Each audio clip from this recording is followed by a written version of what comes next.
Hola, buenos días. Soy Philip Jaimes. Gracias por estar acá hoy. Tenemos 60 minutos especial hoy con dos médicos especiales, Dr. José Novelli y Doctora Evangelina Antivero. También tenemos preguntas y respuestas en vivo. Hola, buenos días a todos. Buenos días, doctor Novelli. Buenos días, Philip. Soy la doctora María Evangelina Antivero, soy médica endocrinóloga del Instituto Cardiovascular de Rosario, de la ciudad de Rosario, Argentina. Y esto es para anunciarles que vamos a hacer un Facebook Live sobre el tema de tiroides para poder responderles cualquier consultas y dudas que tengan sobre este tema. Gracias, doctora Antivero. Doctor Novelli, buenos días. Hola, buen día.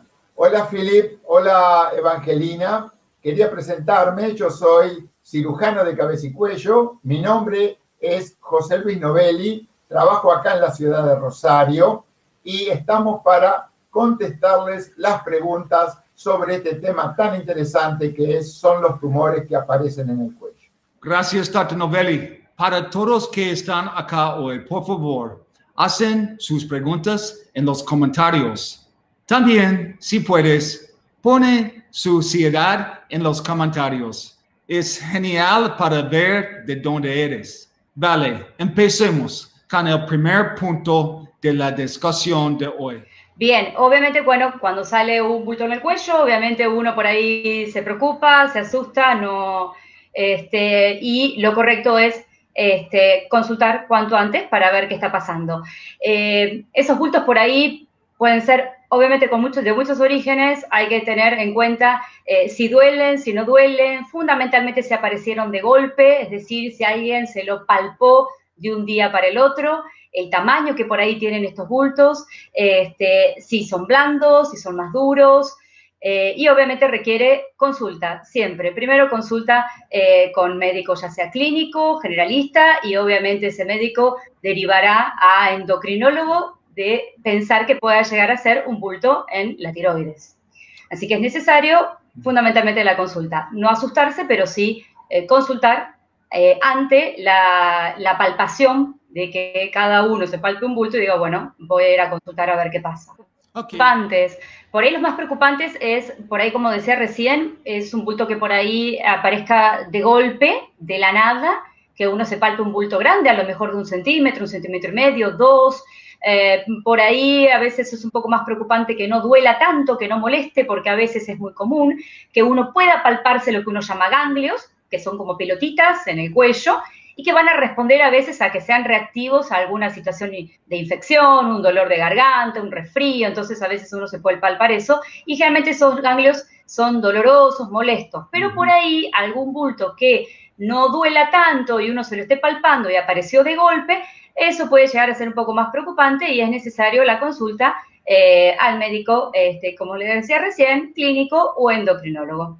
Y hay buenas noticias porque en estos días hay muchos avances en patología. Sí, lógicamente se ha avanzado mucho en el tema de control ecográfico de estos nódulos. Obviamente lo primero que se va a ser fundamentalmente palpar el cuello.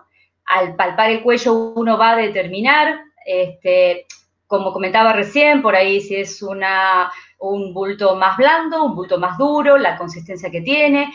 En función de eso, de esa palpación, uno va a solicitar, por un lado, un control de laboratorio, si es que nos estamos orientando a que ese bulto esté ubicado en tiroides, una función de esa tiroides, y por otro lado, una ecografía, es decir, métodos diagnósticos de imágenes en donde uno va a poder detectarlo con precisión, si lo que hemos palpado es un nódulo que es único o son varios nódulos, si está acompañado de ganglios también ahí a nivel del cuello y que van a requerir, en el caso de que uno vea que de acuerdo a las características ecográficas no tengan algo que por ahí no convenza, por ahí y de acuerdo al tamaño, punzar estos nódulos y hacerles un estudio de anatomía patológica.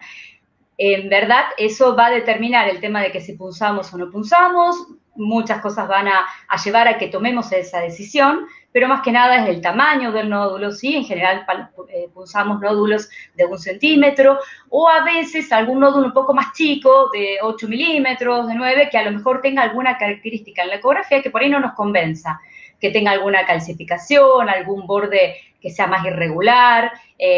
Fundamentalmente también vemos la parte de vascularización de ese nódulo. Al pedir un Doppler, al realizar la ecografía, uno va a ver si esos nódulos están vascularizados o no.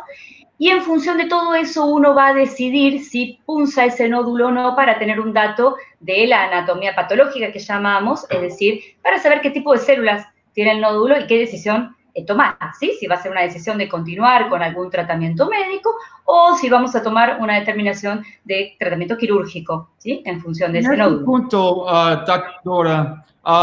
Dr. Novelli, hay algunos tratamientos que no necesitan cirugía. Por favor, si puede compartir algo sobre este tema. Sí, por supuesto. No siempre se debe operar los pacientes que tienen una tumoración en el cuello, y estamos hablando fundamentalmente de los tumores que están en la región anterior del cuello. Porque es diferente la patología en los niños y en los adultos. La patología en los adultos, la patología más frecuente son los ganglios y los tumores de tiroides. Y si hablamos de tiroides, no siempre los pacientes que tienen una tiroides grande o nódulos dentro de la glándula tiroides deben operarse. Deben ser evaluados de una forma muy precisa mediante la ecografía, como dijo Evangelina, y en algunos casos se le debe realizar una punción con aguja fina. Pero no es siempre. Depende de los resultados de esa punción con aguja fina, los pacientes se van a tratar quirúrgicamente. Hay que tener proporción que no alcanzan al 5%, son lesiones malignas. O sea, que no todos los nódulos deben ser operados. Y la pregunta que hace la gente es, doctor, ¿cuáles son los nódulos que deben ser operados? Vamos a contestar. Los nódulos que deben ser operados son los nódulos muy grandes que deforman el cuello. Son nódulos que se meten dentro del tórax. Son los nódulos sospechosos de ser nódulos malignos a través de la punción con la aguja fina, o los que tienen antecedentes de radiaciones que cuando eran chiquitos se irradiaron, o mujeres que en la edad de 40 a 50 años se irradiaron porque tienen un cáncer de mama y que luego, 10 años después, se encuentra un nódulo en la tiroides. Esos nódulos deben ser operados. Los otros deben ser controlados con ecografía y seguimiento clínico, y en algún porcentaje, tienen una TSH, o sea, son hipotiroides, se les puede dar hormona tiroidea, ¿no? Exacto. José, justamente este tema que estás hablando ahí con respecto a ver la función tiroidea fundamentalmente, ahí también es importantísimo si el paciente tiene una TSH elevada. Si uno está empezando a estudiar a ese paciente, lo primero que hay que hacer es compensar al paciente, normalizar su TSH, ver qué respuesta va teniendo el paciente al tratamiento con hormona tiroidea, y en función de eso se van haciendo los controles posteriores nuevamente ecográficos para ver si hay cambios en el tamaño de esos nódulos, y en función de eso después se decidirá, obviamente, si hay que realizar punción y eventualmente el tratamiento quirúrgico. Pero es fundamental que funcionalmente la glándula esté compensada, ¿sí? Con tratamiento médico de ser necesario, ¿sí? Ya sea para cuando está hipotiroideo o cuando está hipertiroideo el paciente.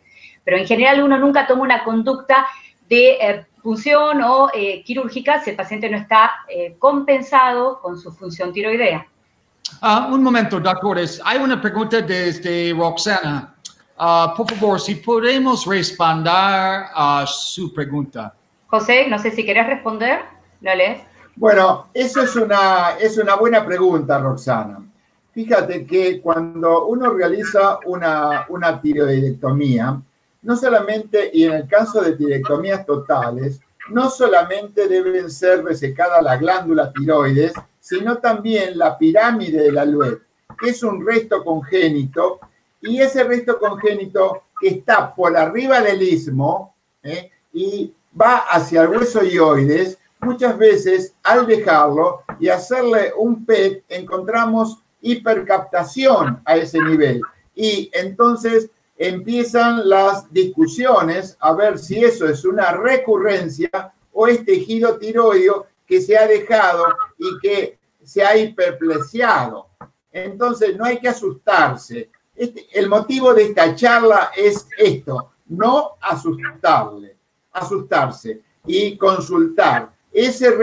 Sí, estamos escuchando las preguntas. Ok. La pregunta es si la cirugía es la última opción. Sí, claro. La cirugía es un tratamiento en los tumores que se originan en la glándula tiroides, pero no es el primer tratamiento, no es la primera opción. No todos los pacientes deben ser tratados quirúrgicamente. Hay que evaluarlos y muchas de los pacientes que tienen un nódulo de tiroides se puede seguir a través del tiempo. Podemos seguirlo en este momento. La ecografía es un gran aporte para el endocrinólogo y para el cirujano de cabeza y cuello que realiza esta tecnología para poder seguir a través del tiempo esa tumoración en esa región. Ok. Acá Karen está consultando. Me han diagnosticado un cáncer metastásico triple negativo, etapa 4. Se ha propagado a pulmones, espalda y esternón, y hace 2 meses el cáncer avanzó a la tiroides. Ok, bien. Bueno, Karen, ahí hay que evaluar, de acuerdo a este estadio, esta etapa que te han diagnosticado. No sé qué tratamiento estarás iniciando para el tema de pulmón y para de huesos. En general, siempre se recomienda, a ver, uno actúa en función del estadio, ¿sí? Fundamentalmente. Uno va a evaluar si se justifica realizar más tratamientos quirúrgicos en pacientes que ya tengan metástasis. Hay que ver, es muy particular esa pregunta porque hay que ver, como te digo, qué tipo de nódulo tenés ahí y qué otros tratamientos vos estás realizando en este momento. En todo caso, primero habría que esperar a ver qué respuesta se tendría en el caso que estés haciendo quimioterapia específica ya para la metástasis de ósea, ¿sí? Lo que se fue a esternón. O sea que por ahí, Karen, hay que evaluarte específicamente, ¿sí? Que por ahí uno no te lo podría decir porque por ahí es muy particular tu caso. Hay una cosa que tenemos que dejar bien explícita, que sería importante que no se pidan respuestas a casos particulares. Esta no es una charla de telemedicina, es solamente información para casos generales, y hacer preguntas particulares hacen de que se convierta esto en algo que no debemos realizar. Solamente vamos a contestar cosas generales para que el paciente tenga información y que, de acuerdo a esa información, consulte a su médico de cabecera. Acá es una buena pregunta sobre hipotiroidismo. Por favor, doctora. Ok. ¿Puede responder en esta pregunta? Porque también... la de Shahadis, no sé si lo pronuncio bien, Barrera Ruiz. Hola, Shahadis. Me estás consultando por una paciente con hipotiroidismo que fue tratada con yodo radioactivo. ¿Se puede quedar embarazada? Obviamente sí, puede quedar embarazada. Obviamente que hay que esperar un plazo después de la dosis de yodo radioactivo. En general, uno recomienda 6 meses posteriores a la dosis la posibilidad ya de poder buscar embarazo, pero no hay ningún inconveniente para que puedas buscar embarazo y quedar embarazada. Muy bien. Doctora, también hay otra pregunta sobre TSH. Ok. Kaylin. Hola, Kaylin, ¿cómo estás? Kaylin nos comenta, doctora, a mí me han realizado exámenes en sangre de TSH, T3, T4, los niveles son normales, pero en la ecografía me salen nódulos, yo siento mucha fatiga, somnolencia y frío. Bien, en realidad, Kaylin, si tu glándula está funcionando normalmente, estos síntomas que tenés posiblemente correspondan a otra cosa, que por ahí hay que seguir investigando, a otras situaciones. En realidad hay glándulas que están llenas de nódulos, llena de nódulos y de quistes y funcionan normalmente. Eso es común que ocurra, ¿sí? Uno puede tener glándulas que están anatómicamente muy alteradas, pero que siguen funcionando bien, y eso significa que el organismo está recibiendo en forma correcta hormona tiroidea y no requerís tratamiento, y por eso hay que seguir investigando qué otras cosas pueden darte esta sintomatología. También podemos tener al revés, glándulas que están funcionando muy mal, hipotiroides o hipertiroides, y que no tienen nódulos, que anatómicamente son normales. Se pueden dar varias situaciones, pero no te guíes porque solamente estén los nódulos, porque eso no significa que tu glándula esté funcionando mal. Dr. Novelli, hay una pregunta de María sobre metástasis. Sí, estaba leyendo la pregunta recién y veo que María fue operada y que tenía cambios en el cuello y que en el seguimiento la tiroglobulina aumentó.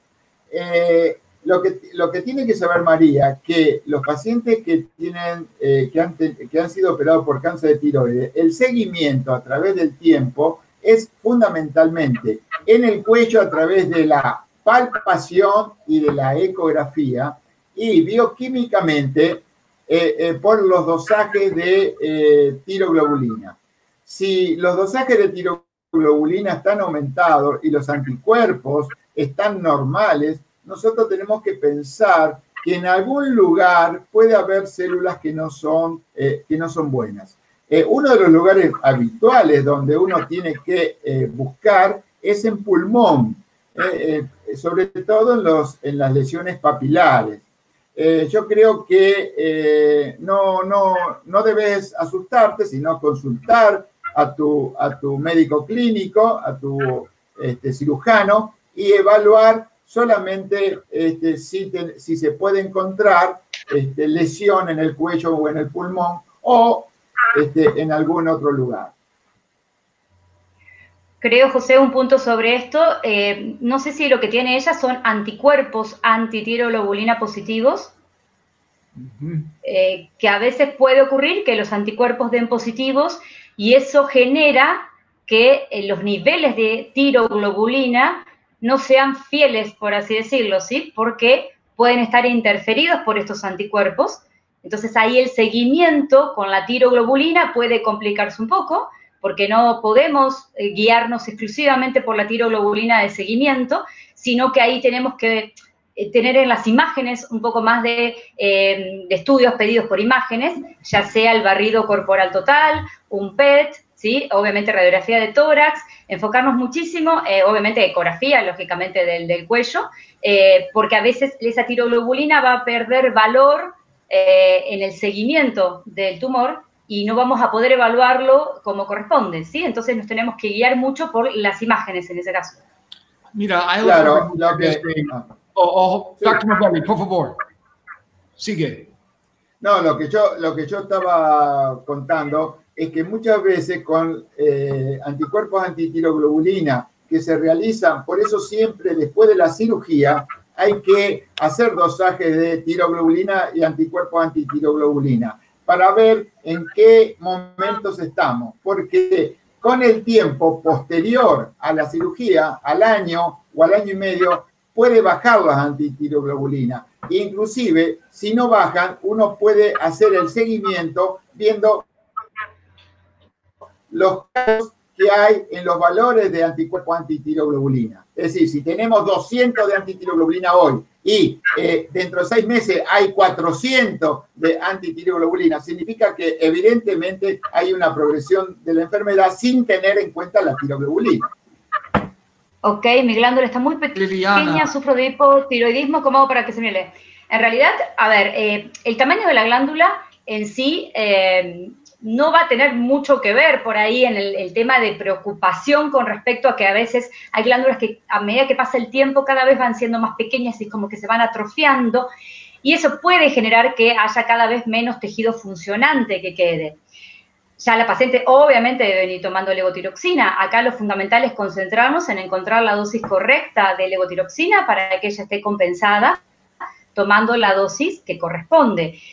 No hay que guiarse tanto por ahí en esos casos, porque va a ser una glándula atrófica, no va a traer problemas, porque ya en general son glándulas que no tienen nódulos, no tienen quistes, no van a preocupar por su tamaño, pero por ahí puede requerir a lo mejor un poco más de levotiroxina con el paso del tiempo. Pero el tema es que esté bien controlada y monitoreada y con la dosis correcta no va a pasar absolutamente nada. El tema es encontrar la dosis correcta en esa paciente.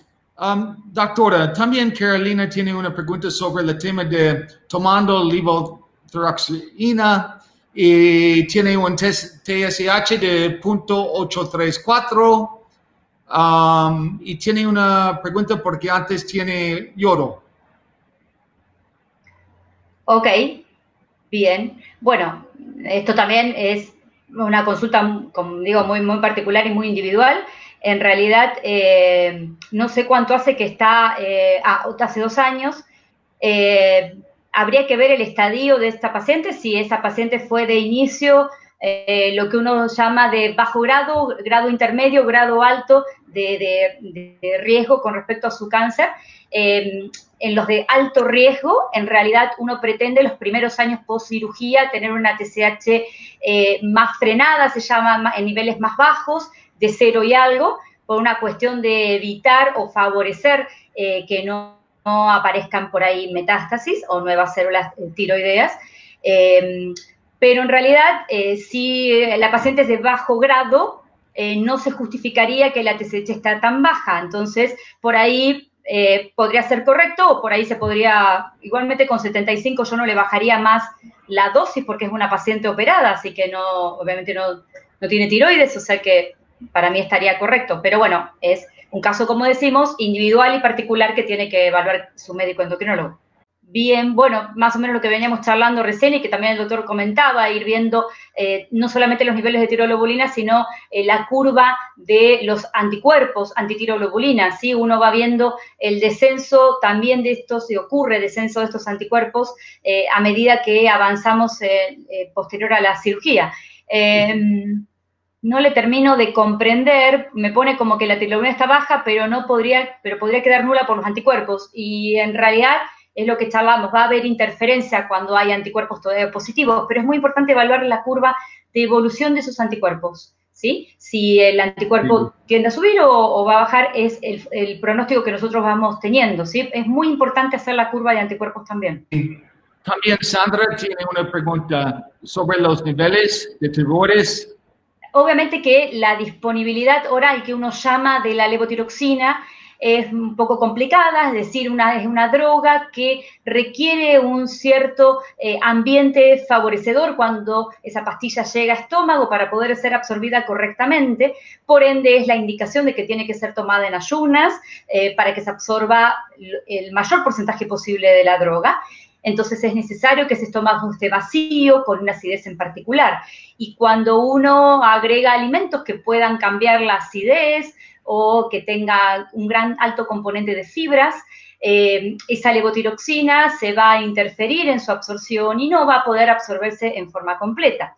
Por eso es lo que se requiere, que uno después que toma la levotiroxina, por un tiempo, uno no agregue en forma inmediata alimentos que tengan fibras o también calcio que puedan interferirlo, o tomarla al mismo tiempo con otros medicamentos. Acá estamos hablando de alimentos específicamente. Pero más que nada lo que hay que enfocar es que es el tema de la restricción que uno hace con esos alimentos, o le dice al paciente, es en el momento que toma la levotiroxina. En el transcurso del día el paciente después puede consumir la cantidad de fibra que quiera, ¿sí? Porque no va a pasar absolutamente nada con respecto a la toma de levotiroxina. Y no hay alimentos que lo favorezcan o que complican la situación. Puede tener cualquier tipo de alimentación, ¿sí? De dieta. Sí, doctor Novelli, hay una pregunta desde Becky. De Becky, sí, la estaba leyendo. Ella pregunta que en post-tiroidectomía le hicieron yodo 131 como dosis ablativa. Todo depende de los países donde se da el yodo 131. Nosotros acá en Argentina solamente se le da el yodo 131 y posteriormente se le envía a su casa. Eso no es lo que sucede en Estados Unidos, donde el aislamiento se hace dentro de la institución donde se da el yodo 131. El paciente permanece internado hasta que los registros tomados al paciente dan que han bajado la radiación dado por el iodo 131. Acá en Argentina, acá en Rosario, el paciente se le da el iodo 131 y se va a su casa a hacer el aislamiento. Ok, coincido totalmente, José, es así, depende, obviamente, cada país tiene su regulación con respecto al seguimiento que se le hace al paciente después de la dosis de yodo 131. En general, el yodo tiene una vida media de 7 días exactamente, pero igualmente el paciente después a los 15 días todavía puede seguir irradiando y por ende se lo vuelve a citar para medir radiación. Bueno, acá en nuestro país, como comentaba el doctor, el paciente se va a la casa, pero en general se vuelve a ser citado por el lugar en donde se dio el yodo para la medición de la radiación que todavía el paciente puede seguir teniendo, para seguir indicándole si es necesario que siga su aislamiento o no. No sé, José, creo que acá Georgette nos está comentando que salteamos sus preguntas. Hola, Georgette, vos nos preguntaste, en 2 años todos mis marcadores y anticuerpos estaban excelentes, y en mi última ecografía salen 3 nódulos quísticos. Bueno, Georgette, no sé cuánto tenés vos de operada, habría que saber ese dato también, y bueno, ahí hay que tomar en cuenta las características que tienen esos nódulos quísticos, la ubicación que tienen, si tienen circulación, si no, para tomar una decisión de cómo seguir estudiando esos quistes. Puede ocurrir, lamentablemente, a veces pasa de que por eso el seguimiento al paciente es en forma periódica y hay que intentar que sea frecuente ese control, porque obviamente puede pasar de que en un tiempito vuelvan a aparecer alguna imagen nodular o quística, fundamentalmente en la zona del cuello, donde estaba la tiroides, y es necesario evaluarlos así como te han analizado unas características que te decía, tengan esos nódulos ecográficos, se tomará decisión también obviamente en función de tu tiroglobulina y de los anticuerpos antitiroglobulinas que tengas. Hay una pregunta de México, de Jenny. Y José, por favor, Dr. Novelli. Sí. Ella tiene una pregunta sobre su cáncer. Sí, es importante conocer la histología del tumor que se trató, y también es interesante saber que hay algunos cánceres de tiroides, fundamentalmente el carcinoma medular, y un porcentaje muy, muy bajo de carcinomas papilares, que corresponde más o menos al 3 o al 4% de todos los carcinomas papilares que tienen una posibilidad de ser hereditario. Por lo tanto, cuando un paciente en una familia, la madre se opera de un cáncer de tiroides, también la descendencia debe ser examinada, así como la hermana y así como el padre, porque podrían llegar a tener ellos también un cáncer papilar de tiroides de tipo familiar. Pero ya lo quiero repetir muy claramente, esa posibilidad es muy, muy, pero muy baja. Muy bien. Hay una pregunta de Nora.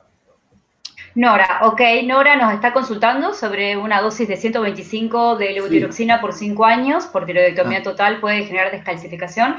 En realidad no, la descalcificación se puede producir en realidad por un exceso de dosis de levotiroxina. Yo ahí no sabría decirles si esa dosis de 125 es correcta o no, va a depender de la TSH que esté teniendo Nora en estos últimos controles que se haya hecho.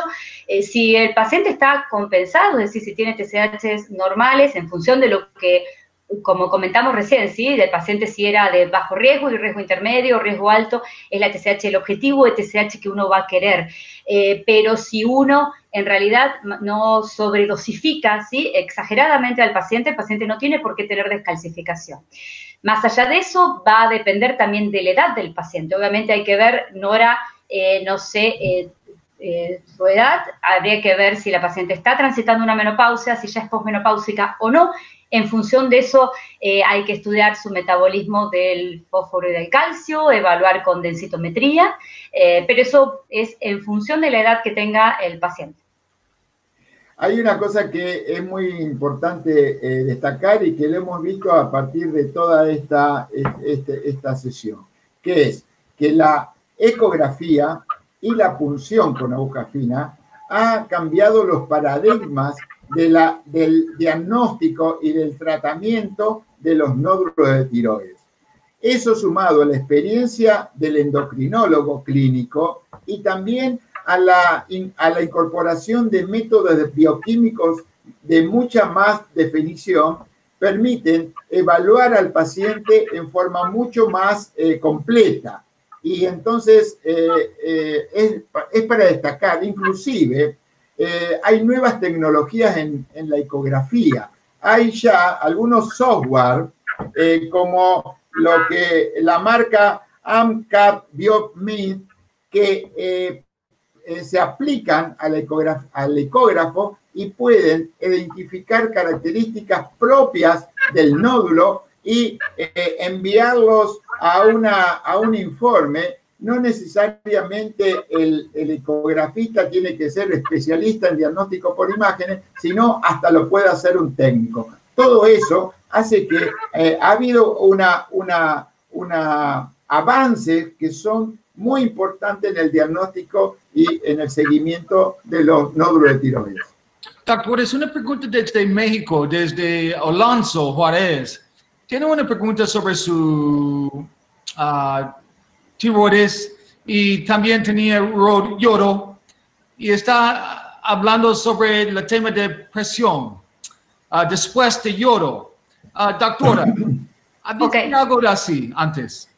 En realidad, el paciente que va a recibir yodo está, como sabemos, hipotiroideo, tiene que estar hipotiroideo, por ende, si el paciente eventualmente venía tomando levotiroxina posterior a la cirugía y se le suspende para poder realizar la dosis de yodo, ese paciente por el hipotiroidismo en sí puede subir sus niveles de presión arterial, no por el yodo en sí, sino porque el paciente está hipotiroideo.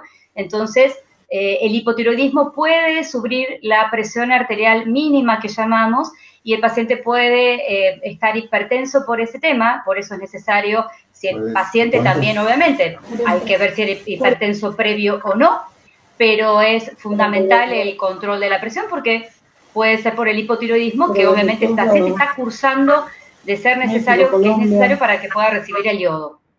Una vez que el paciente se empiece después a tomar la levotiroxina nuevamente, a compensarse su hipotiroidismo, debería normalizarse esa presión arterial, ¿sí? Si es que esto era generado solamente por su hipotiroidismo. Tenemos una pregunta desde Colombia. Okay. Entre el bocio y daño de tiroides. Acá está, de Sandra. ¿Hay alguna relación entre el bocio y el daño de la tiroides? Bueno, no sé qué querrá decir con daño en general, pero bueno, bocio, Sandra, bocio es la denominación que nosotros le damos al aumento del tamaño de la tiroides, ¿sí? Eso es bocio. El bocio después, obviamente, puede tener nódulos o no, ¿sí? Ser un bocio que llamamos difuso, sin nódulos, o con un nódulo, o multinodular, cuando obviamente hay más de un nódulo. Y el tema de la función, como comentábamos antes, es muy variable, ¿sí? Vos tenés bocios llenos de nódulos funcionando normalmente, o puede pasar al revés. No sé a qué te referirás con daño en la tiroides. Hay otra pregunta desde Marta. ¿Cuáles son las señales de alarma a las que se deben estar atentos después de una tiroidectomía total? Bueno, eso lo podría contestar yo. No sé, José, si querés contestar. Las complicaciones de la cirugía, de la tiroidectomía, son algunas que son específicas, que son las lesiones de las glándulas paratiroides y las lesiones del nervio recurrente. ¿Cuáles son las alarmas que tiene que tener un paciente cuando recién se opera? Muy bien, las alarmas son, primero, que no haga un hematoma, o sea, que no se junte sangre en la herida quirúrgica. Eso es muy importante. Segundo, es que no se infecte, o sea, que la herida la zona no se vuelva colorada e inflamada y que pueda infectarse. Y las específicas son las lesiones de las cuerdas vocales, que la paciente empiece con difonía postquirúrgica. Y otra que es quizás a la cual se refiere ella, es a la hipocalcemia postquirúrgica. Esa hipocalcemia se produce por lesión de las glándulas paratiroides. Entonces, si la paciente empieza con hormigueos en la mano o contracturas de los dedos de las manos, el paciente va a tener que concurrir rápidamente a su médico, porque este seguramente lo va a suplementar con calcio, con vitamina D y algunas veces con magnesio. Acá Patti Palacios nos comenta que tiene más de 11 años que salió un bocio y quitaron la mitad de su tiroides. Me indicaron que si vuelve a tener molestias. Tiene una... Sí. 11 años se salió un bocio y quitaron la mitad. Sí. Ok, quedó con su mitad de la tiroides, le hicieron una hemitiroidectomía, por ende queda tejido restante que seguir controlando. Eso obviamente es necesario seguir controlando ese resto que ha quedado, bueno, la mitad de su tiroides, con control ecográfico, y lo mismo que hacemos en todos los seguimientos con función tiroidea. En función de lo que uno vaya viendo de ese resto de tiroides, es las conductas que se va a tomar, pero en realidad el paciente a veces con esa parte de tiroides es suficiente para que su funcionamiento siga correcto y siga normal. A veces no, hay pacientes que pueden llegar a requerir ya levotiroxina a pesar de tener parte todavía de su glándula. Eso es muy variable, depende de cada paciente, ¿sí? Y obviamente si en ese resto, en ese lóbulo que le quedó, vuelve a surgir algún otro nódulo, otro bulto en ese sector, bueno, se corresponderá, como se hace siempre, evaluar si es necesario punzarlo, control ecográfico, y eventualmente si es necesario operar, se retira toda la glándula y quedará con reemplazo hormonal, obviamente de por vida, con la levotiroxina. Un pausa, doctores. Una pregunta sobre Argentina. ¿Qué están las tendencias con cirugía de tiroides en este punto de crisis? ¿Todos están empezando con una cirugía de tiroides o es diferente en estos días? En estos momentos en Argentina estamos entrando nuevamente en una fase de flexibilidad. Hasta hace no más de 15 días solamente se operaban los pacientes que estaban diagnosticados como cáncer de tiroides, tenían o la lesión primitiva en la tiroides o ganglios en el cuello. Esos pacientes, tomando las precauciones de protocolos de COVID-19, podían ser tratados quirúrgicamente. ¿Cuáles eran los protocolos? Bueno, antes de la cirugía el paciente tenía que estar por lo menos una semana en aislamiento juntamente con el familiar que lo iba a cuidar. Y un día antes se le hacía un hisopado para saber si el paciente estaba libre de infección. Ese era el protocolo en aquellos pacientes que iban a ser tratados quirúrgicamente. Dr. Novelli, hay una pregunta desde UCL. ¿Tiene una pregunta? Ok, para cuidar las cuerdas vocales durante la tiroidectomía, sí. José. ¿Qué tan importante es el uso del tubo endotraqueal y sus accesorios para cuidar las cuerdas vocales? Bueno, los pacientes que van a ser intervenidos quirúrgicamente se lo hace con anestesia general y con un tubo endotraqueal para poder adosar el respirador. Y previamente a toda cirugía de tiroides se le debe hacer una laringoscopía. Se debe estudiar el movimiento de las cuerdas vocales para ver cómo funciona. Porque después de la cirugía también se hace otra laringoscopía a ver cómo fue, si hay alguna complicación de la cirugía. El anestesista en esta época de COVID-19 toma precauciones muy importantes, es decir, utiliza una máscara facial con barbijo, En algunos lugares se pone inclusive una cubeta de plástico para poder intubar, aislando el paciente de la cara del anestesista. Es decir, existe todo un protocolo para poder intubar al paciente en este momento con el COVID-19. Doctora, hay una pregunta de Ame. Esta pregunta sobre bajo de peso, y si hay un estudio, está hablando sobre thyroglobulin y anticuerpos. Acá encontré una en donde dice, hola, en mis últimos estudios mi tiroglobulina salió de 0,04, mis anticuerpos de 10 aumentaron a 15, se realizaron varios cambios, también se modificó la dosis de medicamento, bajé el peso y el estudio lo realizó otro laboratorio. Bien, bueno, por lo que veo su tiroglobulina está perfecta, no sé qué valor límite tiene el laboratorio en donde se le hicieron los anticuerpos, acá me pone de 10 a 15, pero habría que ver cuál es el valor límite de ese test en ese laboratorio, ¿sí? Por eso ahí comenta que cambiaron el laboratorio. A veces hay que tener en cuenta en dónde se realizó el estudio del paciente, ¿sí? Que la confiabilidad de los estudios son fundamentales, ¿sí? Porque uno se guía en función de eso también como para tomar una conducta. Con respecto al bajo peso, a ver, obviamente que la levotiroxina, obviamente al hacer la tiroides, una de las glándulas que más maneja nuestro metabolismo, puede tener que ver con cambios de peso, pero habría que ver la dosis que está tomando, ¿sí? Si no está sobre pasada de dosis, no debería adjudicarse que esa bajada de peso tenga que ver con la dosis de la levotiroxina. Ok, doctora, también hay una pregunta de, hay dos preguntas de, seguimos adelante. Una puede ser la de Gil Pérez, Gil nos pregunta, ¿sí? ¿Qué pasa con la fertilidad? Fertilidad después de cáncer de tiroides. Ok. Bueno, después de una dosis de yodo radioactivo, el yodo puede afectar la reserva ovárica, ¿sí? Y puede haber un descenso de la reserva ovárica hasta ser nulo. Eso después obviamente se recupera, pero lleva un tiempo, que puede llegar a ser hasta 6 meses, pero obviamente después de pasado ese tiempo no habría inconvenientes, pero todo va a depender de esa previa reserva ovárica.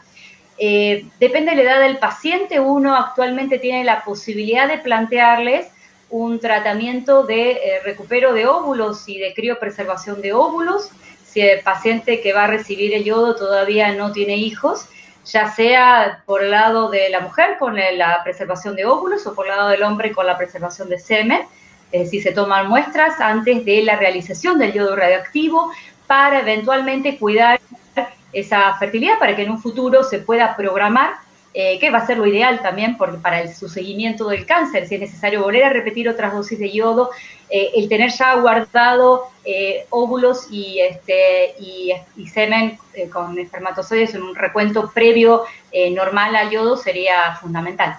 Mira, hay una pregunta de Amanda. La primera pregunta es para la doctora Antivero. La segunda pregunta de ella es para el doctor Novelli, o realmente es la obesidad. Doctor Novelli, su primera pregunta es sobre yodo.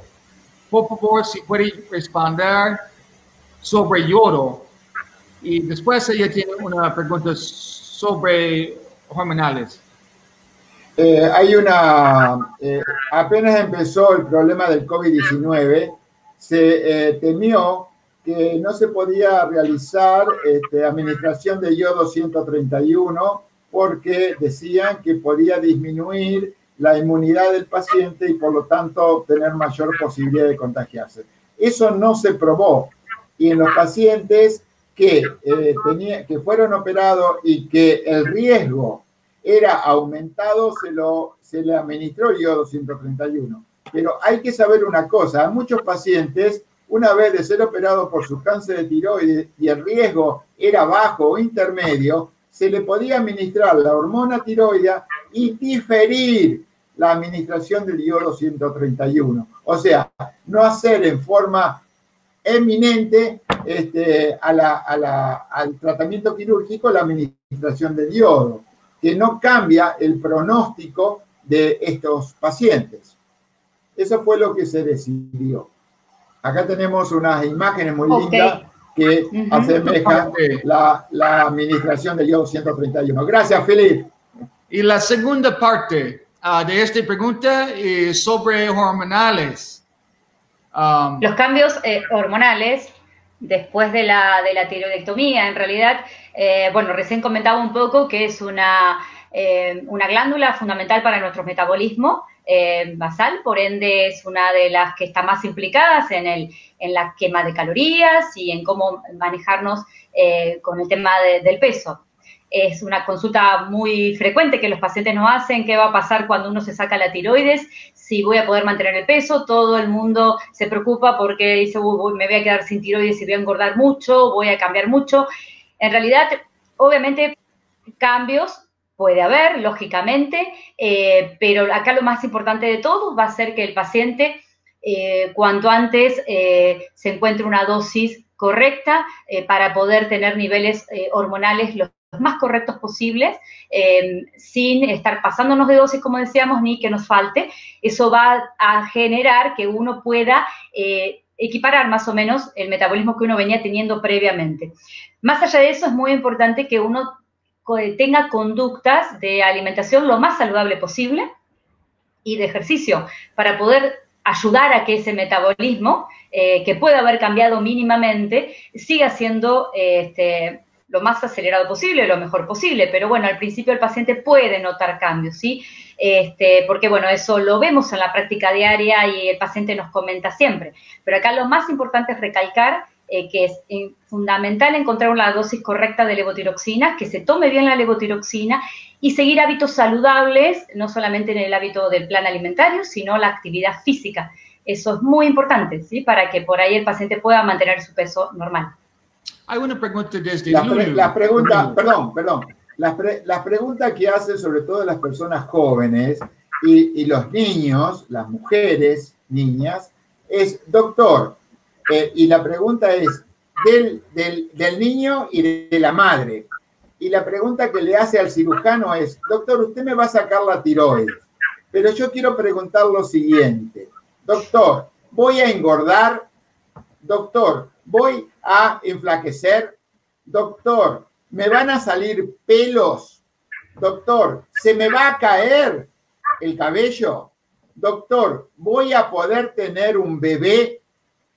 Esas son las preguntas que hacen las niñas que van a ser tratadas quirúrgicamente por una tiroidectomía. Y la respuesta, que es la que debemos dar, es que si se hace una buena sustitución con hormona tiroidea, nada de esto va a pasar. Por eso la acción de la médica endocrinóloga o endocrinólogo que siga al paciente es fundamental, llegar a los niveles óptimos, que no en todos los pacientes es fácil. Hay una pregunta de Lulu. Philip, sí. Ame nos está preguntando, porque yo le consulté por el tema del rango que tenía de antitiroglobulina, el laboratorio donde se lo había realizado, y me pone que es hasta 115. Acá también nosotros tenemos varios laboratorios que es hasta 115. O sea que, obviamente, nada para preocuparse. El que haya subido de 10 a 15 no es significativo ese cambio, y más con esa tiroglobulina que era de 0,04, creo. O sea que nada para preocuparse, solamente es el seguimiento como le viene haciendo su endocrinólogo. De Lulu. Ok, y Carolina también nos me consulta por el tema de que el endocrinólogo le bajó de 100 a 75 por la TSH de 0,83. Bien, bueno, eso es, como digo, también una consulta muy particular.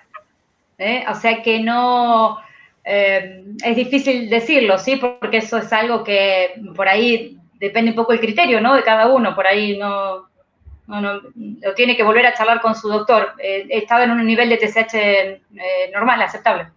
Momento, doctora, vamos con la pregunta de Lulu Ramírez. La pregunta de Lulu. Retiren las preguntas, doctor, por favor.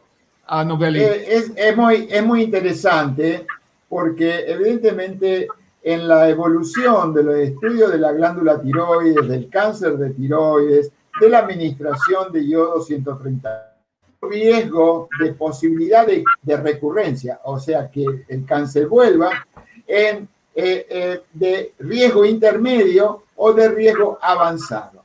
Va a depender del tamaño del cáncer, va a depender si tiene ganglios en el cuello o no tiene ganglios en el cuello, va a depender si no tiene metástasis a distancia o no. En los pacientes que tienen muy bajo riesgo, o sea, un cáncer muy pequeño, localizado dentro de la glándula tiroides, sin ganglios en el cuello, en este momento, y son nódulos de hasta 2 centímetros. Hay una pregunta desde María. Ok, tengo hipotiroidismo y ahora siento algo molesto en la garganta, como si fuera pelos, y me molesta y me duele un poco. Tenía que hacerme una eco a la tiroides, pero con esta pandemia no lo hice.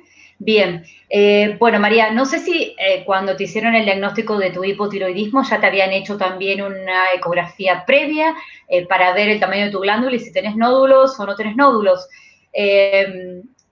A ver, y también me preguntaba, porque por esta pandemia no se pudo hacer la ecografía. Ahí está, ahí lo leí. En realidad, María, hay que ver cómo están tus análisis, no sé cuándo te los habrás hecho, si a veces pasa que cuando uno le está faltando dosis de levotiroxina y la TSH sube un poco, te puede generar una cierta molestia porque la glándula puede aumentar un poco de tamaño y a lo mejor lo percibas más a esa glándula, ¿sí? Como alguna molestia.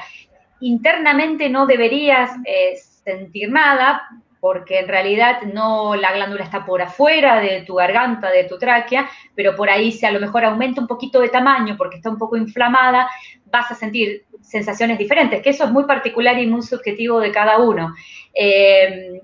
Pero bueno, la única forma es controlándotelo, María, ¿sí? Con un laboratorio y una nueva ecografía. Doctora, hay una pregunta desde Lily. Y ella tiene una pregunta sobre calcio. Ok. Bien, ¿estás tomando calcio y calcitriol? ¿Hay alimentos prohibidos? No, absolutamente nada, Lele, ¿sí? No es necesario que agregues algún alimento en particular o que retires alimentos de tu alimentación, específicamente por tu cirugía tiroidea, ¿sí? No hay nada que te haga daño o que te sea beneficioso. Más que nada, lo que charlaba sí o sí, el tema de mantener el hábito alimentario lo más saludable, eso sí, pero no hay alimentos prohibidos. Y creo que había otra más, curaciones con yodo, ¿no? Sí. Ok, no, en realidad no hay una restricción con eso, no hay problema. Acá hay un concepto que debe ser seguido por todos. Es decir, en un carro, el que maneja el carro es un carro con un caballo delante. El que maneja el caballo del carro es el endocrinólogo.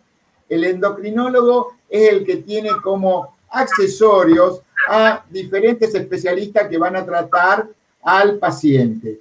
En el caso de los manejos de sustitución de hormona tiroidea, la indicación del iodo 131, el seguimiento del paciente lo hace el endocrinólogo, acompañado por todo en forma multidisciplinaria, por el cirujano, por el especialista en diagnóstico por imágenes, por el bioquímico, pero es el endocrinólogo quien debe manejar el seguimiento del paciente.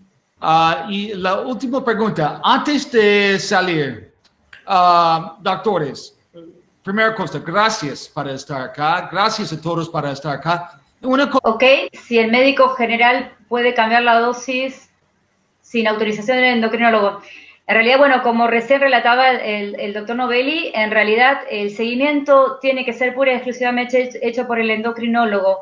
Y el endocrinólogo es el único que puede decidir, ¿sí? En base al seguimiento de su paciente y el que conoce al paciente, más que nada por el tema de qué etapa está el paciente en el transcurso después de su tiroidectomía y de su cáncer, en el caso de que sea un cáncer, obviamente, operado por cáncer. Entonces, es el único que puede modificar la dosis de la levotiroxina. Muy bien, gracias, doctora. Doctor Novelli, muchas gracias. Antes de salir, ¿quieres compartir algo? Sí, yo quería saludar a toda la audiencia, decirles muchas gracias por estar interesado en saber más. Sabiendo más se puede prevenir, y prevenir significa que se pueden hacer diagnósticos precoz, y de esa manera generalmente el pronóstico que vamos a hacer de las enfermedades van a ser mucho mejor. Yo los quiero felicitar por participar juntamente con Philip y con la doctora Evangelina de esta reunión virtual. Muchas gracias Philip, muchas gracias Evangelina. Doctora Antivero, muchas gracias. ¿Quieres compartir algo antes de salir? Ok, bueno, también acá, como decía José, también agradecerles a todos por el interés. Y bueno, y esperemos haber en parte respondido, ¿sí? A lo mejor no llegamos a responder todas, pero en parte respondido a la gran mayoría de las dudas y consultas que tenían, ¿sí? Y lo fundamental, recalcar lo que decía el doctor, ¿sí? Consultar, ¿sí? Prevenir, ¿sí? Que eso es lo más importante en estos casos. Doctores, una cosa más, Philip, una cosa más. Sí, tenemos que agradecer a las asociaciones de pacientes de cáncer de tiroides de Latinoamérica, de México, de Argentina, también de España, y también todas ellas asociadas en la Alianza de Asociaciones de Cáncer de Tiroides, en Thyroid Cancer Alliance. Muchas gracias. Gracias.